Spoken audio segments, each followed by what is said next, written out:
रोज़नामा जंग में मेरा जो रेगुलर कॉलम है फैज़ आम, उसका आज का उन्वान है वारिस मीर ना होता तो। वारिस मीर कौन है? वो पाकिस्तान की जमहूरियत का इस्तारा है। वो मुल्क में आइन के तहफ़्फ़ुज़ का निशान है। जबर इस्तेदाद और इस्लाम की आमराना ताबीरों के ख़िलाफ़ जद्दोजहद का मीनारा है। वो झूठी और नाम नहाद हुब्बुल वतनी के नाम से मीडिया पर पाबंदियों के ख़िलाफ़ एक सतून है। वो मुल्क में मजहबी पेशवाइयत, तंग नज़री और कदामत पसंदी के ख़िलाफ़ बगावत का नाम है। वारिस मीर ना होता, आसमा जहांगीर, दीगर जमहूरी और सियासी कारकुन ना होते तो आज औरत की गवाही आदि होती। वारिस मीर ना होता तो मज़हब की गुमराह कुन तशरी और शरीयत की बिल की कारफरमाई होती। कोई जर्नैल खलीफा होता या कोई मौलाना जर्नैल बना होता। अगर वारिस मीर ना होता तो अदब में आज़ादी फ़िक्र का गला घोंटा जा चुका होता। फ़िज़ियाई फ़िक्र का अंधेरा अभी तक छाया होता। अगर वारसी फ़िक्र इस अंधेरे को उजाले में तब्दील न करती तो शायद आज तक मजलिस शूरा में किसी नई शक्ल में पसंदीदा लोग ऐवानों में बिठाए जा रहे होते। वारिस मीर मीडिया पर पाबंदियों के ख़िलाफ़ कलमी जहाद न करते तो शायद बाकी 56 इस्लामी ममालिक की तरह पाकिस्तान में भी सेंसर की पाबंदियों को ऐन इस्लाम और ऐन हुब्बुल वतनी करार दे दिया गया होता। अगर वारिस मीर स्टैंड ना लेते तो शायद आज भी योलीदा फ़िक्री आम होती कि साइंस पढ़ना गलत, जदीद टेक्नोलॉजी का इस्तेमाल हराम और अक्ल से काम लेना खिलाफ इस्लाम है। वारिस मीर ने हर मौजू पर इस्लामी हवालों से साबित कर दिया कि तरक्की, इल्म और टेक्नोलॉजी तो हर मुसलमान के लिए ज़रूरी है। वारिस मीर ना होता तो फतवा फरोश मौलवी, ज़मीर फरोश अदीब, खुशामदी सहाफ़ी, नज़रिया ज़रूरत के वारिस जज और आइन शिकन जर्नैल आज भी जाली तरतीब दिए गए मुआशरे के हीरो होते।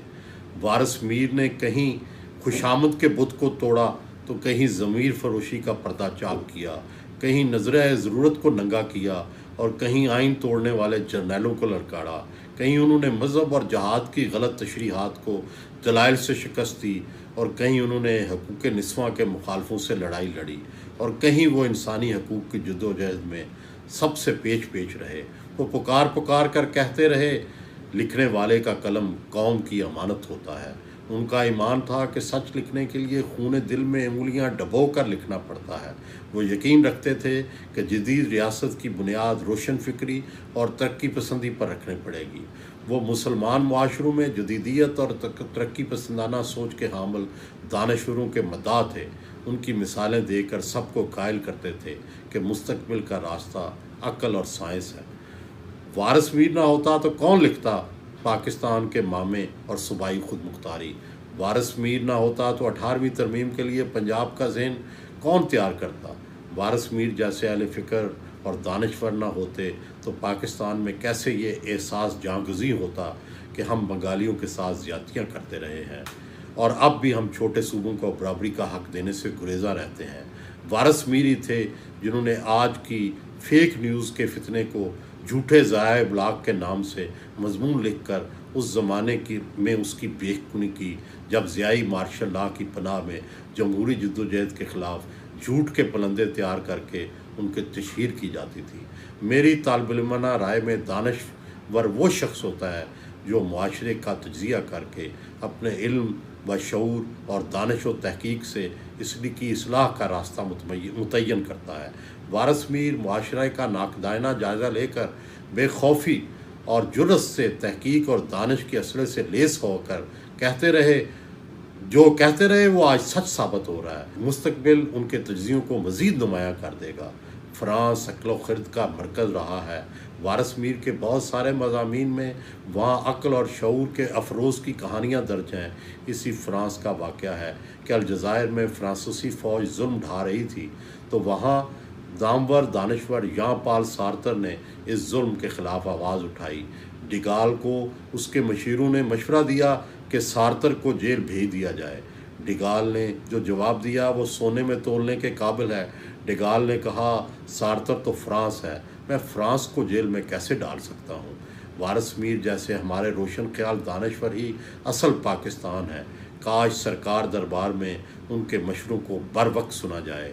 वक्त गुजर जाता है तो सब मानते हैं कि दानिश्वर दुरुस्त कहते थे, लेकिन उस वक्त जो नुकसान होना होता है वो हो चुका होता है। फ़र्ज़ करें कि वारिस मीर आज ज़िंदा होते तो ये ज़रूर लिख रहे होते कि मुल्क में आइन की अमलदारी होनी चाहिए, जमहूरियत को उसकी रूह के मुताबिक नाफजुल अमल होना चाहिए, मीडिया को बैनुल-अक़वामी मेयारों के मुताबिक आज़ाद होना चाहिए, मजहबी इंतहापसंदी का तदारक करना चाहिए, अक़लियतों के साथ नारवा सलूक पर रियासत को अपनी पूरी ताकत इस्तेमाल करनी चाहिए। वो होते तो अदलिया को मशवरा दे रहे होते कि नज़रिया ज़रूरत के मुताबिक आइन की तशरीह करने की बजाय वो तशरीह की जाए जिससे जमहूरी आज़ादियाँ मजबूत हों, ताकि आइन साज़ों की जो असल मंशा थी उस पर अमल दरामद हो सके। मनमानी तशरीहात और करोड़ों लोगों के मुंतखब वज़ीर आज़मों को खड़े खड़े घर भेजने की रवायत ख़त्म होनी चाहिए। वो होते तो आज भी मुक़्तदरा से कह रहे होते कि फ़ौज का आइनी हदूद से तजावज़ कर कर सियासत में मुदाखलत करना गलत है। वो और इसी मुदाखलत से मुल्क का निज़ाम बिगड़ने की इब्तदा हुई थी। वो ज़िंदा होते तो दानिश्वरों और सहाफ़ियों को भी मना कर रहे होते कि दुश्मन गाली और झूठ की मदद से प्रोपेगेंडा ना करें, बल्कि सच का दामन थामे रखें। वो शायद ये भी दर्ज दे रहे होते कि घुटन, हबस और दबाव हो तो खुलकर बोलना चाहिए, क्योंकि मुआशरे को ख़यालात की ताज़ा ऑक्सीजन ना मिले तो वो मुर्दा हो जाता है।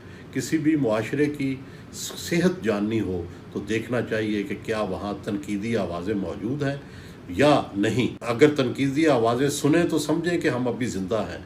अगर ये आवाज़ें कम हो जाएं, दबा दी जाएं या खामोश कर दी जाएं तो फिर वो मुआशरा ज़वाल का शिकार हो जाता है। मार्शल लॉ के जबर के ख़िलाफ़ वारिस मीर की लड़ाई सियासी कारकुनों, सहाफ़ियों और दानिश्वरों की कुर्बानियाँ ही दरअसल वो वजह थी कि जमहूरियत बहाल हुई। आजकल फिर जमहूरी आज़ादियों पर कई नंगी तलवारें वार करने को हैं। इसलिए हमें वारिस मीर और उनकी फ़िक्र को हम वक्त याद रखने और उसे आम करने की ज़रूरत है। आखिर में वारिस मीर की वसातत से ही सदर पाकिस्तान आसिफ अली ज़रदारी से अर्ज़ करना चाहता हूँ कि ज़माना हाल में आएँ तो आज की तस्वीर भी कुछ दिलकश नहीं है। आप मफाहमत के बादशाह तस्वर किए जाते हैं। नवाज़ शरीफ और पीपल्स पार्टी के माबैन नफ़रत और लड़ाई के दौर में आप और मोहतरमा बेनज़ीर भुट्टो ने जद्दा जाकर इंतकाम के दायरे को तोड़ डाला था। मफाहमत की इसी सोच ने चार्टर ऑफ डेमोक्रेसी की राह हमवार की थी। मोहतरमा बेनज़ीर भुट्टो ने पाकिस्तान वापस आने से पहले एक दानिश्वराना और फाजलाना किताब मफाहमत के नाम से लिखी थी। इस तकरीब से फ़ायदा उठाकर यह कहना चाहता हूँ कि मफाहमत का बादशाह आज के हालात पर खामोश क्यों है, जबकि मफाहमत की पहले से भी ज़्यादा ज़रूरत है। आपने पाकिस्तान खप्पे से लेकर आज तक हमेशा जोड़ने की बात की है। पाकिस्तान को आज फिर नए सिरे से जोड़ने की ज़रूरत है। बिलाशुबा जो कुछ आपके साथ होता रहा और आज किसी और के साथ हो रहा है, ये गलत था, गलत है और गलत रहेगा। उम्मीद है कि जमहूरियत की मजबूती, आइन के तहफ़्फ़ुज़ और अदारों की सरबलंदी के लिए आप अपना किरदार ज़रूर अदा करेंगे। ये मज़मून वारिस मीर की बरसी पर अल-उमरा हाल में सदर आसिफ अली ज़रदारी की मौजूदगी में पढ़ा गया। YouTube पर गूगली न्यूज देखने के लिए youtube.com की सर्च बार में गूगली न्यूज टीवी टाइप करें। गूगली न्यूज के पेज पर सुर्ख रंग के सब्सक्रिप्शन वाले बटन पर क्लिक करना ना भूलिए। YouTube पेज पर अपलोड होने वाली वीडियोस से बाखबर रहने के लिए बेल आइकन पर क्लिक कीजिए। आपको हर नई वीडियो के बारे में नोटिफिकेशन मौसूल हो जाएगा।